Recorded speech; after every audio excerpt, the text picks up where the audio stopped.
Teman-teman sekalian yang dirahmati Allah Subhanahu wa taala, yang semoga selalu dijaga hatinya oleh Allah Subhanahu wa taala agar selalu thiqah billah, agar selalu percaya dan yakin kepada Allah Subhanahu wa taala. Karena kelemahan kita itu berawal saat kita mulai meragukan Allah. Dalam segala dinamika hidup, kita selalu butuh Allah.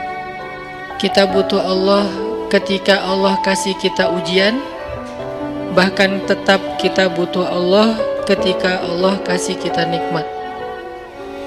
Kalau kita butuh Allah saat diuji, agar kesabaran kita terjaga. Karena orang yang tidak ditemani atau dibersamai oleh Allah Subhanahu wa taala ketika dia sedang diuji, maka dia akan mudah untuk berkeluh kesah, bahkan berputus asa.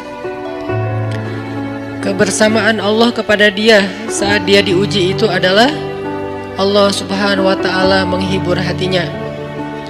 Allah Subhanahu wa taala menenangkan hatinya. Allah Subhanahu wa taala menghidupkan hatinya dengan nikmat iman. Ala bidzikrillahi tatmainnul qulub. Innamal mu'minun idza dzukirallah wajilat qulubuhum. Bukankah dengan mengingat Allah hati menjadi tenang? Dan orang yang beriman apabila diingatkan dengan nama Allah, disebut nama Allah, maka hatinya akan bergetar. Ini bentuk Allah membersamai hambanya ketika dia dalam keadaan diuji. Allah menghiburnya dengan kalimat alam yajidka yatiman fa'awa wa wajadaka dhallan fahada wa wajadaka ailan fa'aghna. Allah menghiburnya dengan kalimat inna a'tainakal kautsar. Allah menghiburnya dengan kalimat kalla saya'lamun summa kalla saya'lamun. Allah menghiburnya dengan kalimat la tahzan innallaha ma'ana. Ini adalah ketika Allah membersamai seorang hamba saat dia dalam keadaan diuji. Allah membersamai hamba juga ketika dia dalam keadaan diberi nikmat.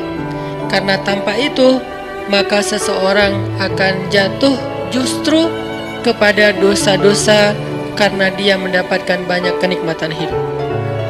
Kalau Allah Subhanahu wa taala tidak menjaga dia saat dia diberi nikmat, maka nikmat itu justru menjadi jalan bagi dia untuk terjerumus kepada banyak dosa. Justru nikmat itulah yang menjadi penghalang bagi dia untuk mengingat Allah. Karena dia sibuk menikmati hidupnya, akhirnya dia terhalang dari mengingat Allah tepat waktu. Sibuk menikmati hidupnya, terhalang dari Allah untuk bangun tengah malam. Karena dia tidurnya larut. Kenapa tidur larut? Karena terlalu banyak yang harus dia nikmati sebelum tidur. Dia bisa makan-makan, dia bisa jalan-jalan, dia bisa ngopi, dia bisa ketemu teman, dia bisa belanja. Bahkan dia nunggu midnight sale untuk bisa menghabiskan nikmat yang Allah kasih kepada dia.